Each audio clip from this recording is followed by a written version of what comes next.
নমস্কার বন্ধুরা, টিপসগুলো ছোট হলেও অনেক উপকারী, অবশ্যই জেনে রাখুন। ১ নম্বর, বাসে বমি হলে সিটে খবরের কাগজ নিয়ে বসলে বমি হয় না।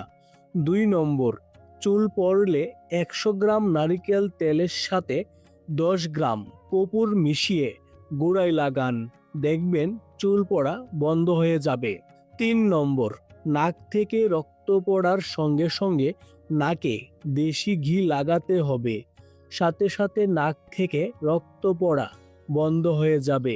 ৪ নম্বর, বাচ্চাদের প্রস্রাব বের না হলে স্নানের ঘরে গিয়ে ট্যাপ ছাড়লে জল পড়ার শব্দ শুনে বাচ্চার প্রস্রাব বের হয়ে যাবে। ৫ নম্বর, উচ্চতা বাড়াতে অশ্বগন্ধা ও মিষ্টির গুঁড়ো সমান পরিমাণে মিশিয়ে প্রতিদিন খাবারের পর ১ চা চামচ খান, উচ্চতা বৃদ্ধি পাবে।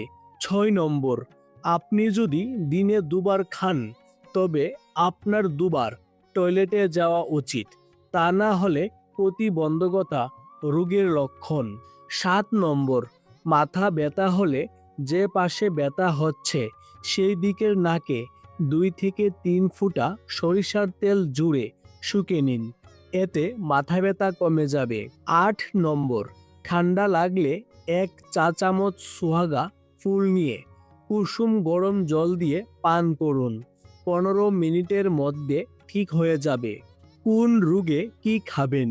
১ নম্বর, কিডনি খারাপ হওয়ার ভয় থাকলে সকালে খালি পেটে সবুজ ধনেপাতার রস পান করুন। ২ নম্বর, পিত্তের সমস্যার ভয় থাকলে প্রতিদিন সকাল সন্ধ্যায় আমলকির রস পান করুন। ৩ নম্বর, আপনি যদি আপনার দাঁত পড়া থেকে বাঁচতে চান তাহলে ফ্রিজ এবং ওয়াটার কুলারের জল পান করা বন্ধ করুন।